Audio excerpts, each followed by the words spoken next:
आज ज़किया मर्शदी की एक कहानी लेकर हाजिर हुआ हूँ। थके पाँव या थके हुए पाँव, ये कह लीजिए। रत्ना को जानकी कुटीर ढूंढने में कोई दुश्वारी नहीं हुई। तकरीब का घर वैसे ही दूर से पहचाना जाता है। बड़ी सादा लेकिन कीमती आराइश थी।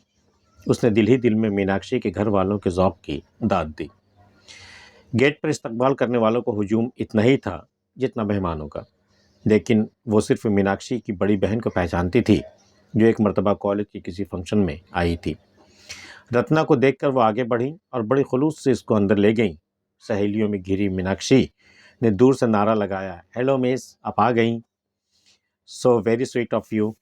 उसके चेहरे पर हकीकी खुशी की झलक नजर आई।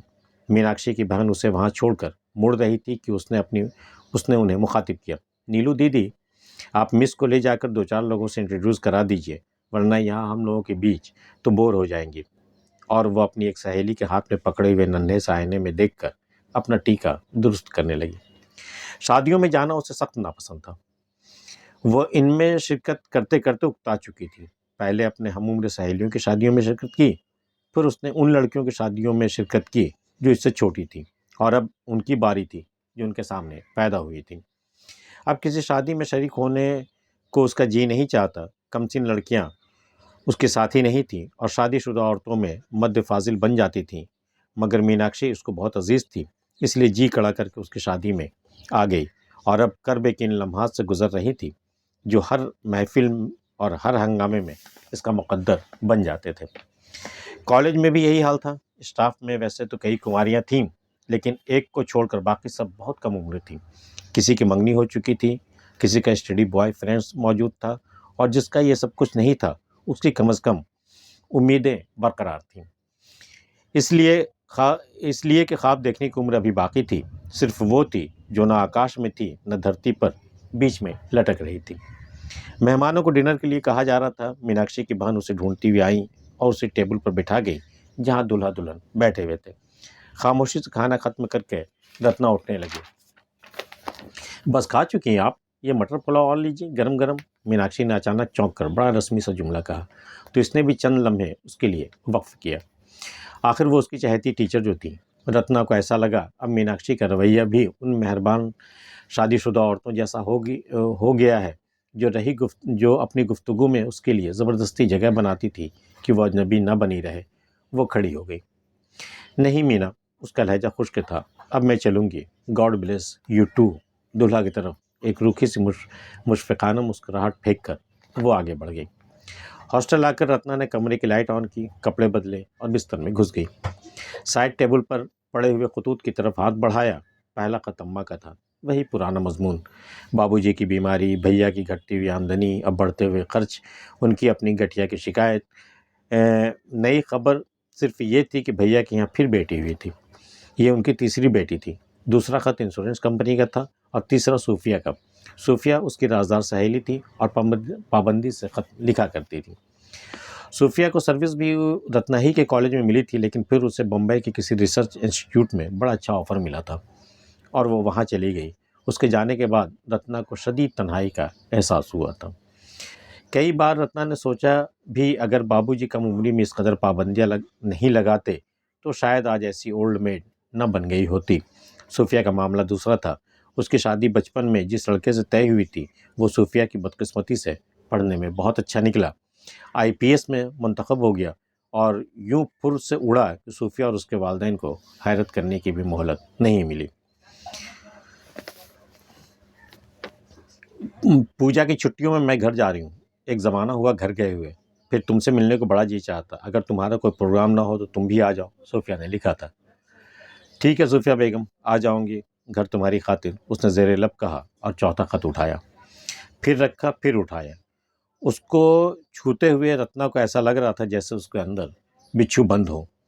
वो जानती थी उस खत में क्या लिखा है। वो चंद मिनट आंखें बंद किए लेटी रही। खत मानिक चंद का था। मानिक से उसकी मुलाकात कोई 2 बरस पहले किसी तकरीब में हुई थी और तब से वो इसके पीछे पड़ गया था। वो अधेड़ उम्र का रणवा था। 2 जवान लड़कियां थीं। वो दूसरी शादी करना चाहता था।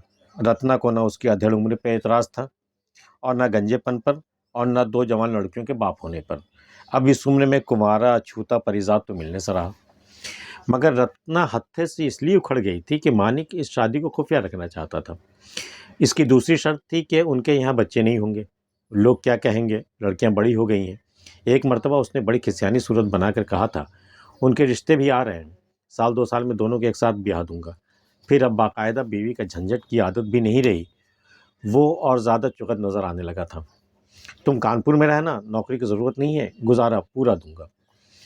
रत्ना सुर्ख होकर अपनी जगह से उठ गई। आज से आप यहाँ दिखाई नहीं देंगे, उसने मजबूती से कहा था। तब से मानिक चंद दिखाई नहीं दिया था, मगर ख़त ज़रूर लिखता रहता था। हर मर्तबा उसके ख़त में एक नया झांसा होता। हनीमून के बहाने पूरा हिंदुस्तान घुमा लाऊंगा, कानपुर वाला मकान तुम्हारे नाम कर दूंगा, किसी को कानो कान खबर नहीं होगी, वगैरह वगैरह। रत्ना सूखी लकड़ी की तरह जल उठी। पहले तो इतनी शर्तें लगाता है गंजा, जैसे मैं इससे शादी करने को मरी जा रही हूँ। फिर झांसे देता है। कभी कभी उसे मानिक का ख़त देखकर बड़ा रोना आ जाता है। इतनी बड़ी धरती, भांत भांत के लोग, इसमें से भगवान ने यही उल्लू उतारा है उसके नाम पर। उसने उसके ख़त को बगैर पढ़े फाड़ना शुरू कर दिया, मगर आज ना जाने क्यों मन घोंसले में भटके हुए पंछी जैसा हो रहा था। शायद मीनाक्षी के रवैये ने कहीं खराश डाल दी थी। जी कड़ा करके उसने ख़त खोल लिया। ये मेरा आखिरी ख़त है, इसका जवाब 15 दिन के अंदर मिल जाना चाहिए, वरना मैं कोई दूसरा ठिकाना ढूंढना शुरू कर दूंगा। दुनिया में औरतों की कमी नहीं है। 2 हफ्ते में फैसला कर लो, फिर चाहे ख़त लिख देना या फ़ोन कर देना। एक बार फिर दोहरा रहा हूँ, कानपुर वाला मकान तुम्हारे नाम। रत्ना को जैसे धक्का सा लगा। इसे मानिक से इस मजबूत लहजे की तवक्का नहीं थी। शायद मानिक के खतूत इसे चिढ़ाने के साथ साथ कहीं अंदर अंदर एक हल्की सी तमानियत भी बेदार करते थे। हालांकि उसे उसका एहसास नहीं था। उसके जहन में मानिक के लिए खालिस मर्दाना गाली उभरी, मगर इस बार उसने ख़त फाड़ा नहीं, बेपरवाही से उठाकर टिपाई पर डाल दिया। रत्ना घर पहुंची तो अम्मा ने बताया कल सोफिया आने वाली है। दूसरे दिन सोफिया आ गई और उसके सामने रखे स्टूल पर पांव पसारे बैठी जाने कहाँ कहाँ की गप्पें हाँकने लगी। वो हमेशा से बातूनी थी। फ्रस्ट्रेशन ने उसे इतना डाउन नहीं किया था जितना रत्ना को, मगर इस बार रत्ना ने देखा उसकी हंसी में कुछ ज़्यादा जान थी।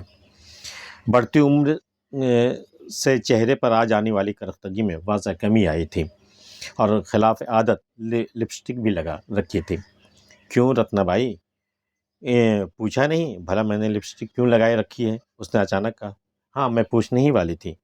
उसे बहुत पसंद है। किसे? आसिफ को।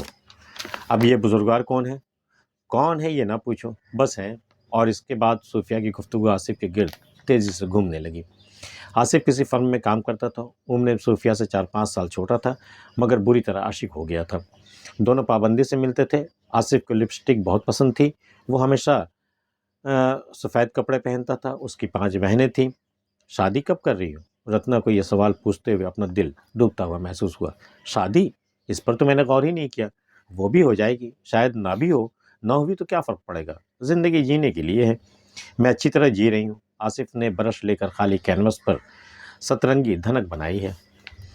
रत्ना को अचानक महसूस हुआ कि वो एक दरख्त की निस्फ कटी हुई शाख है जो धम से नीचे गिरने वाली है, या वो एक ऐसी पुजारन है जिसका आखिरी बुत भी टूट चुका है। छुट्टियां गुजारकर रत्ना हॉस्टल वापस जा रही थी तो बस में रास्ते में उसको डर लगता रहा कहीं मानिक का ख़त इधर उधर ना हो गया हो। उसमें उसका पोस्टल एड्रेस और फ़ोन नंबर भी था। ख़त अपनी जगह पर मौजूद था। उसने खोलकर उसे दोबारा पढ़ा। फ़ोन नंबर एक पर्ची पर लिखकर वो कॉलेज ऑफिस में आई। बड़े बाबू से झुककर बोली, मैं एक फ़ोन कर लूँ ज़रा? ज़किया मुर्शदी की कहानी आपको कैसी लगी हमें बताइएगा। अगर पसंद आई तो इसे लाइक कर लीजिए, हमारे चैनल को सब्सक्राइब भी कर लीजिए। मिलते हैं फिर किसी अगली वीडियो में, तब तक के लिए अल्लाह हाफ़िज़।